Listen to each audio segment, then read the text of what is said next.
안녕하세요. 저는 결혼한 지 12년 된 주부입니다. 저에겐 남들이 부러워할 만한 스펙을 가진 남편이 있어요. 돈도 잘 벌고 인성도 좋아서 친구들은 제게 시집 잘 가서 부럽다는 이야기를 만날 때마다 하곤 했죠. 제 남편은 제가 봐도 정말 훌륭한 인성에 돈도 잘 벌고 저만 사랑해주는 만점짜리 신랑감입니다. 그런데 문제는 남편의 어머니예요. 남편과 결혼 후에 첫 6개월은 시어머니와 함께 살게 되었어요. 시어머니 집에서 얹혀 산 게 아니라 저희 신혼집에서 함께 살았습니다. 그렇다고 시어머니께서 집이 없는 것도 아니었죠. 시어머니는 강남의 60평이 넘는 고급 빌라에서 아버님과 함께 살고 계세요. 그런데 아버님만 그 집에 놔둔 채 저희 집에 들어와 살게 되신 거죠. 시어머니가 굳이 신혼집에 들어와 함께 사신 이유는 결혼 전 점을 봤는데 그 점쟁이가 한 말 때문이었어요. 시어머니가 신혼집에 함께 살아야 애군도 맞고 4대 독자 집안에 대를 이을 수 있다고 했다네요. 시어머니 말씀에 의하면 저희 남편은 사주에 나무가 많은 사주라고 하더군요. 나무가 많으면 건강상으로는 위장이나 신경계 질환이 생길 수 있다고도 했고요. 그래서 시어머니 사주에 화가 있어서 남편의 나무 기운을 눌러주어서 지금까지 사건 사고 아픈 데 없이 잘 살았다고 하시더라고요. 저는 사주팔자나 미신을 믿는 편이 아니어서 제게는 허무맹랑하게 들렸는데 저희 시어머니는 이런 것들을 철석같이 믿으시더라고요. 그런데 문제는 바로 저의 사주였어요. 제가 금기운이 강해서 남편 사주와 상극이라고 하더라고요. 금의 기운이 목 기운을 극한다고 하더군요. 예를 들면 도끼가 나무를 베듯이요. 그런데 화가 금의 기운을 녹이니 제 기운을 약화시켜 셋이 같이 살아야 좋다는 이야기였어요. 평생 같이 살 수는 없으니 4대 독자 집안에 손자만 낳아주면 시어머니는 다시 본가로 돌아가신다는 거였죠. 사주를 재미삼아 보는 저와는 달리 저희 시어머니는 너무 철석같이 믿으세요. 그래서 결혼하자마자 시어머니께서 저희 신혼집에 들어오시겠다고 하신 거였죠. 전 처음에 어처구니가 없었지만 착한 남편이 절 설득하는 바람에 그래, 아기 낳을 때까지만 참으면 되겠지 라고 가볍게 생각했어요. 하지만 그건 저만의 큰 착각이었죠. 그때는 이 선택이 저를 얼마나 힘들게 할지 전혀 상상도 못했네요. 시어머니는 모든 걸 사주와 미신에 접목해서 사사건건 참견을 하셨어요. 부부 관계할 때조차 저희 마음대로 할 수가 없었죠. 시어머니께서 두 눈 뜨고 지켜보고 있었으니까요. 부부 관계는 무당이 점지해준 날짜와 시간에 맞춰서 해야 했어요. 심지어 자세까지 코치해 주시기까지 하니 나쁘끄럽고 너무나 민망해 하루하루가 가시방석인 신혼생활이었습니다. 두어 번 시어머니가 시키는 대로 했지만 그 후로는 도저히 못하겠어서 이 핑계 저 핑계를 대며 잠자리를 갖지 않았네요. 집안의 부적은 기본이고 어느 날은 회사에 출근했는데 제 핸드백에서 부적이 나오기도 해서 남들이 볼까봐 얼른 깊숙이 넣어 숨긴 적도 있어요. 하지만 이 정도는 애교에 불과했습니다. 하루는 어머님이 제 앞에 허름한 속옷을 내밀었어요. 며느라, 이거 아주 귀한 거다. 다 낡은 속옷이네요. 어머니 거예요? 이게 왜 내 거야? 네 거지? 네? 저 그런 속옷 없는데요. 그거 아들을 셋이나 낳은 여자가 입었던 속옷인데 그거 입으면 아들 낳는다더라. 어머니, 이게 언제적 이야기예요. 그런 거 다 미신이에요. 더럽게 남이 입던 걸 어떻게 입어요? 더러워? 내가 이 속옷 사온다고 얼마를 쓴 줄 아니? 그리고 이건 미신이 아니라 과학이야. 이 속옷에 좋은 균들이 묻어 있어서 임신에 도움이 되는 거라니까. 한마디로 임신되게 하는 유산균 같은 게 있는 거지. 그럼 설마 그거 빨래도 안 된 거예요? 빨래하면 효과가 없어지니까 당연히 안 했지. 어머니, 저 절대 그거 못 입어요. 그냥 도로 가져다 주시고 환불 받아오세요. 너 정말 시애미 말 안 들을 거야? 그러다 너의 목 가지면 어쩔래? 네가 지금 젊은 것도 아니고 내년이면 40인데 요즘 조기 폐경이다 뭐다 말 많던데 너도 그러다 폐경 오면 어쩔래? 어머니. 엄마, 제발 이런 것 좀 사오지 마. 그렇게 좋은 거면 엄마가 입고 내 동생 놔줘요. 뭐 이 녀석아? 말이 되는 소리를 해? 엄마가 먼저 말이 안 되는 소리를 하니까 그렇죠. 네가 애초에 젊은 여자 데리고 왔으면 이런 일도 없었잖아. 저런 자궁 다 늙어 빠진 애 데려와서 이 고생을 시키니? 엄마, 민지 앞에서 그게 무슨 막말이야. 엄마 아들도 40 넘었어. 엄마 논리대로라면 내 정자도 다 늙어 빠졌다고. 솔직히 나이 그거 숫자에 불과해. 민지가 얼마나 건강관리도 잘하는데 지금도 겉모습은 30대 초반이야. 그리고 그 나이에 민지 같은 몸매 유지하기가 어디 쉬운 줄 알아? 아이고 팔불출 나셨네. 그러니까 내 말은 엄마가 그런 미신에 의지하지 않아도 우리 나름대로 운동하고 영양제 먹으면서 노력하고 있으니까 걱정하지 말라고요. 그런데 그 팬티 환불되는 거 맞아요? 그건 왜? 난 이거 환불할 생각 없다. 꼭 입힐 거다. 알았어요, 주세요. 제가 입을게요. 제가 입어도 간접적으로 효과 있겠죠, 뭐. 뭐?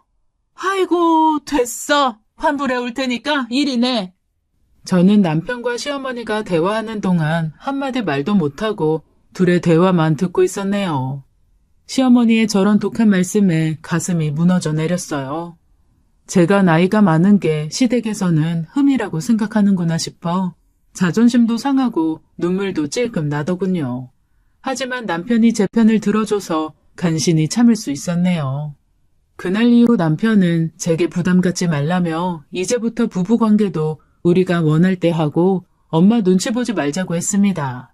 남편 말대로 마음을 좀 편하게 갖고 지내다 보니 결혼한 지 6개월 만에 임신을 했고 남편도 저도 시어머니도 무척 기뻐했어요. 게다가 약속한 6개월이 되면서 시어머니는 본가로 돌아가셨고요. 그때부터 진짜 신혼생활을 시작하는 것 같아 너무나 행복했죠. 남편과 함께 태교를 하며 딸일지 아들일지 얘기도 나누고 나중에 어떤 직업을 시키면 좋겠다는 등 너무도 먼 미래를 꿈꾸며 행복에 가득 차 있었습니다. 아이는 뱃속에서 무럭무럭 자랐고 저는 이제 누가 봐도 임산부답게 배가 불룩 튀어나왔었어요. 남편은 이런저를 보며 배불뚝이라고 놀렸지만 그런 놀림이 싫지만은 않았습니다. 하루는 집에서 설거지를 하고 있는데 밑이 축축하더군요. 화장실에 가서 확인을 해보니 피가 섞인 분비물이 나와 있었어요. 저는 바로 병원에 갔고 병원에서는 늦게 왔으면 길에서 아기를 낳을 뻔했다며 응급수술을 해야 할지도 모른다고 했습니다. 아기 양막이 내려와 내진을 해보니 아기 발이 만져진다고 해서 수술을 하면 양수 파열로 수술 자체가 안 될 수 있다고 하더군요. 그냥 이 상태로 누워서 아기가 자랄 때까지 기다려야 한다고 했죠. 그런데 결국 그날 밤 양수가 터져버렸습니다. 23주 5일 만에 태어난 아기는 510g의 무게로 너무나도 작았습니다. 아기는 곧바로 신생아 집중 치료실에 보내졌어요. 저는 수술 후 걸을 수 있게 되자마자 아기를 보러 갔습니다. 아기의 팔은 제 손가락만큼이나 작고 얇았어요. 아기를 보는 순간 아기를 꼭 살려야겠다는 생각이 들었고 매일매일 기도했습니다. 하지만 너무 일찍 태어났기 때문에 병원에서는 살 가망성이 50%라고 했죠. 제발, 제발이라는 말만 하며 2달이 지났을 무렵 아기는 하늘나라로 떠났습니다. 못난 어미 때문에 제대로 커보지도 못하고 하늘로 간 아기를 생각하면 너무 슬프고 괴로워서 가슴이 무너져 내리는 것 같았어요. 그 후로 남편과 저는 매일을 눈물로 지냈습니다. 그러던 어느 날 시어머니께서 제 보약을 지어서는 집으로 오셨어요. 시어머니도 아기에 대한 기대가 무척 컸기에 많이 속상해 하셨죠. 그런데 곧 명절을 앞두고 시어머니께서 설 명절에 본가에 오기 전에 작은 상위에 밥이랑 국을 떠서 모시라고 신신당부를 하시더라고요. 어머님, 밥이랑 국은 왜요? 집에 있는 신한테 올려야 돼. 너희 집에 신이 안 좋다는구나.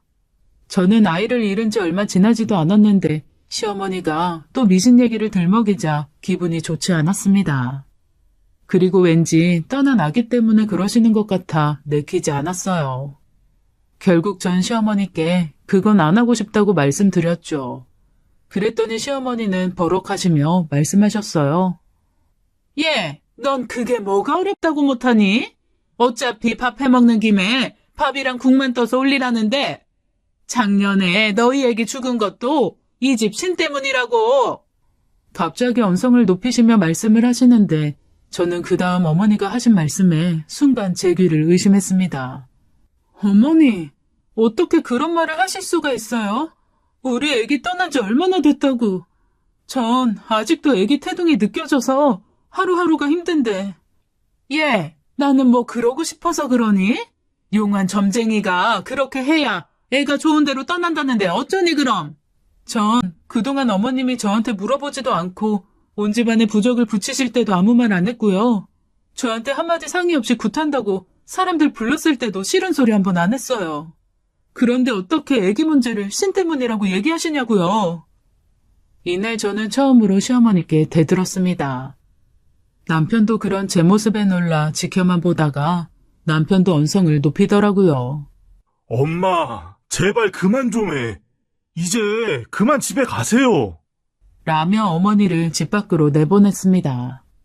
남편은 절 위로해주며 마음 쓰지 말라고 했지만 아기가 살기만을 바라던 그때가 떠올라 가슴이 너무 아파 그 자리에 주저앉아 엉엉 울었네요. 결국 남편과 둘이서만 설 명절을 보내고 시어머니께 연락을 하지 않았어요. 어머님도 그런 제가 괘씸했는지 저에게 연락을 하지 않으셨죠. 그로부터 3개월 후 시어머니께 전화가 왔습니다.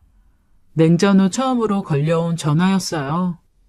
시어머니는 제게 그동안 잘 지냈냐며 물었고 저와 시어머니는 의미 없는 인사를 주고받았습니다. 저도 시어머니께 잘 지내셨냐고 여쭙는데 시어머니는 그 말을 기다렸다는 듯이 난 잘 못 지냈다 하시더라고요. 저는 시어머니가 전화로 절 나무라시려나 보다 했습니다. 그런데 전화가 끊어졌나 싶을 정도로 뜸을 들이시더라고요. 나 유방암이다. 이제 얼마 못 살 것 같구나. 지난주에 병원에서 정기검진 받은 거 결과 듣고 왔어. 그런데 내가 암이라는구나. 어머니, 그동안 마음고생이 얼마나 심하셨어요. 어머니 잘 치료받으시면 금방 나으실 거예요. 제가 잘 돌봐드릴 테니 너무 걱정하지 마세요. 그런데 몇 개 암이신 거예요? 유방암 2기라는데 수술해봐야 안다는구나. 수술 예약은 하셨어요? 내가 잘 아는 무당이 있는데 그 무당이 치료할 수 있다는구나. 네? 뭐라고요? 어머님, 암치료를 왜 무당이 해요? 의사가 해야죠. 아주 용한 무당이라서 말기암인 사람들도 많이 찾아오는 그런 무당이래. 어머님, 진우 씨도 알아요? 어머니 암치료 무당한테 받는다는 거.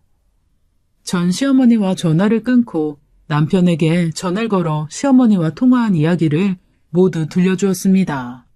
시어머니가 무당한테 암치료를 받으려 한다는 말을 들은 신랑도 뭐? 무당? 노인네가 암이 아니라 치매에 걸린 거 아니야? 라고 하며 펄쩍 뛰었어요. 시어머니는 병원은 안 가고 신당을 찾아다니며 수백 수천만 원을 쓰고 다니셨습니다. 워낙 평생 펑펑 써도 남을 만큼 돈이 많으신 시어머니셨기에 돈은 그리 큰 문제가 되지 않았어요.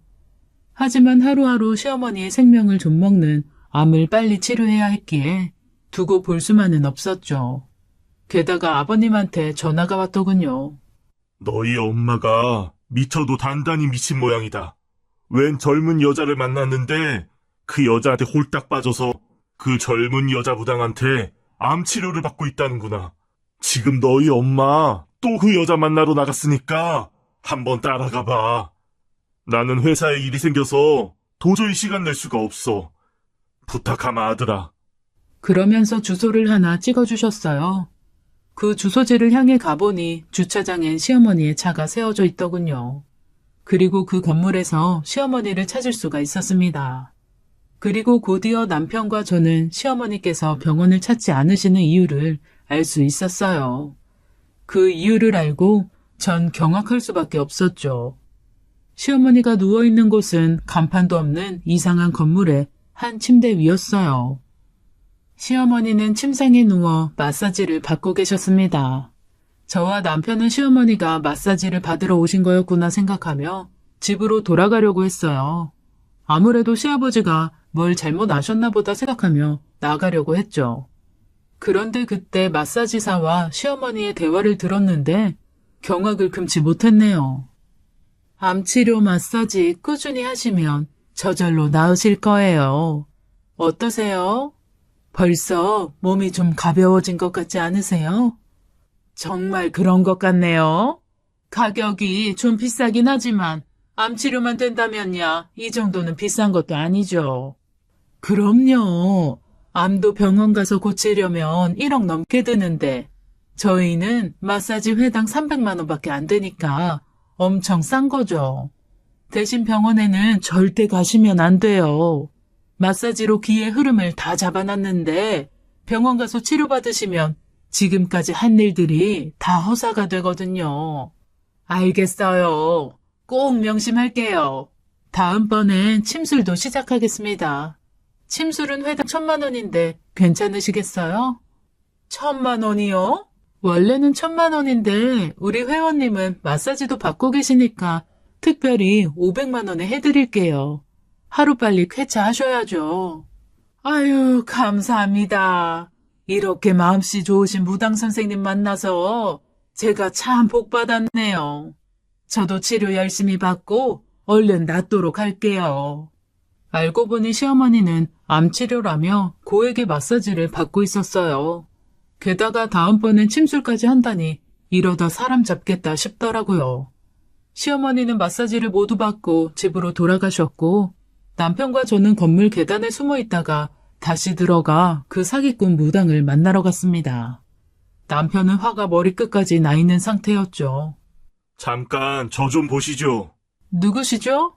저 방금 당신이랑 있던 사람 아들입니다. 우리 엄마를 어떻게 꼬드긴 건지 모르겠지만 이게 사람이 할 짓입니까? 겁주는 말로 암 환자들 병원에 가서 치료도 못하게 하고 아무리 돈이 좋다지만 해도 너무 하는 거 아니냐고요. 불쌍한 사람들 대상으로 사기나 치고 말이야. 당신 사기꾼으로 고소하기 전에 당장 우리 엄마한테서 떨어져. 뭐? 사기? 어따 대고 사기꾼이래?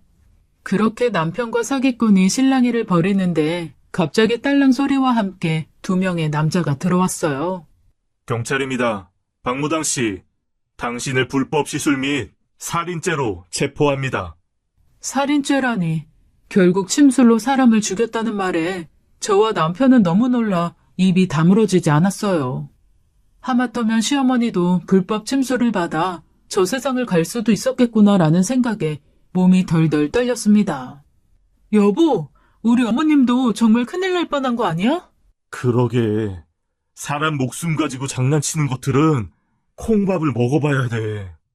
남편은 그 여자가 경찰에 붙잡혀가는 걸 동영상으로 촬영한 후 시어머니께 보여드렸습니다.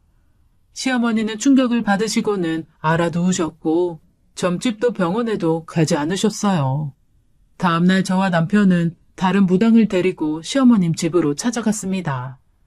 엄마, 민지가 진짜 용하다는 무당 데려왔어. 오늘 당장 구술해야 된다고 해서. 고맙다 며느라. 네가 날 이렇게까지 생각해주는 줄 몰랐다. 몸져 누워있던 시어머니는 용한 무당이라는 소리에 언제 그랬냐는 듯이 일어나셨어요. 그날 무당은 구판을 벌였고 집에서는 방울 소리가 울려 퍼졌습니다. 방울을 흔들고 제자리 뛰기를 연신하던 무당은 멈춰서더니 시어머니를 향해 한마디 했습니다. 너 지금 여기서 뭐 하는 거야? 마귀가 온 사방에서 네 몸에 달라붙었는데 당장 내가 말한 대로 안 하면 너 제명에 못 살아. 제발 저 좀 살려주세요. 당장 이 집에서 동북쪽으로 5km 내에 있는 병원으로 가. 그리고 유시성을 가진 의사한테 가서 수술해달라고 해. 그럼 무조건 살아. 내 말 알아들었어? 이 미련한 거사. 예, 알겠습니다. 아이고, 고맙습니다. 고맙습니다. 시어머니는 무당 앞에 엎드려 절하며 연신 고맙다는 말을 하고는 무당이 돌아간 후에 병원에 전화를 걸어 예약을 잡으셨습니다. 그 후로 그 병원에서 수술도 받고 치료도 하며 유방암을 이겨 나가셨어요. 저는 시어머니 댁에 매일 들러 항암에 좋은 반찬들과 식사를 준비하고 저녁이면 신혼집으로 돌아오곤 했네요. 그러던 어느 날 시댁에서 상을 차리고 있는데 전화가 한 통 걸려왔습니다. 시어머니가 전화를 받으시더니 연신 아이고 신령님 감사합니다 라는 말을 반복하시더라고요. 그러더니 전화를 끊었습니다. 시어머니께 무슨 전화냐고 물으니 그때 구태주고 간 무당이 전화와서는 나보고 이제 다 나았다고 앞으로 몸에 좋은 것만 먹고 운동만 하면 오래 살 수 있다는구나. 그리고 앞으로 점집이나 무당 곁엔 얼씬도 하지 말라면서 신신당부를 하네. 내가 암에 걸린 것도 그런 데서 악귀가 따라온 거라는데 이제 무서워서 점집에도 못 가겠구나. 암튼 네 덕에 내가 다 나았다. 정말 고맙다. 라고 했습니다. 제가 뭘요. 어머님 그동안 치료받으시느라 고생 많으셨죠. 라고 대답하고 시어머니를 보는데 눈에 눈물이 고이셔서는 우물쭈물 하시더라고요. 저에게 무슨 말을 하려고 하시는 것 같아 잠시 어머님 앞에 서 있었죠. 잠시 후 시어머니는 어렵게 입을 여셨습니다. 새아가, 내가 그때 일은 정말 미안했다. 난 너희 부부 잘 되게 하려고 그런 건데 네 마음에 상처를 준 것 같구나. 네가 싫다면 나도 이제 그만두마. 아기 갖는 것도 부담 갖지 말고 맘 편히 하거라. 나도 시집 와서 진우 낳기 전까지 시어머니한테 구박받고 달달 볶였었는데 시어머니가 나한테 했던 것처럼 너한테 내가 똑같이 한 것 같아서 부끄럽더구나. 그리고 너한테 막말했던 것들은 다 잊어주렴. 너도 사돈 때 귀한 딸 자식인데 내가 내 아들 나이 많은 건 생각 안 하고 너한테만 너무 나무랐어. 이 못난 시애미가 미안했다. 전 시어머님의 진심 어린 사과에 마음 깊숙이 박혀있던 가시가 빠져나가는 기분이었고 저도 눈물이 나 입고 있던 앞치마로 연신 눈물을 훔쳐냈네요. 그 후로 저희 고부 사이는 다시 좋아졌습니다.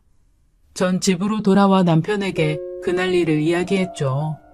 남편은 제 이야기를 다 듣고 난 후 저를 안아주며 말했어요. 당신 정말 고마워. 당신이 우리 엄마 살린 거나 마찬가지야. 그때 말한 대로 용한 무당이라고 연기자 세워놓고 연기한 덕분에 엄마가 병원 가서 수술한 거잖아. 나도 설마 이게 통하겠어 싶었는데 우리 엄마가 이렇게 미신에 푹 빠져 있는 줄은 몰랐어. 덕분에 당신 계획이 통했지만 말이야. 이제 그 가짜 무당 시켜서 점집에 절대로 오면 안 된다고 일러뒀으니까 앞으로 또 미신 얘기 하실 일은 없을 거야. 그렇게 시간은 흘러 벌써 10년이 지났네요. 그 사이 저는 아들만 셋을 낳아 잘 키우고 있어요. 저희 시어머니는 운동에 취미가 생기셔서 그 어렵다는 필라테스며 타바타며 하나씩 마스터해가고 계세요. 요즘은 홈트에 빠지셔서는 집안 한 구석에 홈짐을 만들어 놓으셨어요. 운동 안 하시던 아버님도 덩달아 운동하시며 건강하게 살고 계십니다. 전 사람의 인생이란 누군가가 정해주는 게 아니라 스스로 개척해 나가는 거라고 생각해요. 가끔 재미삼아 오늘의 운세 정도 보는 거면 몰라도 비싼 돈 들여가며 무당의 말을 맹신하는 건 인생의 낭비입니다. 노력만이 내 바람을 하나씩 이뤄주는 것이지 무당들의 허황된 말 한마디에 결정되는 인생은 없다고 생각합니다. 제 이야기는 여기까지입니다. 긴 글 읽어주셔서 감사합니다.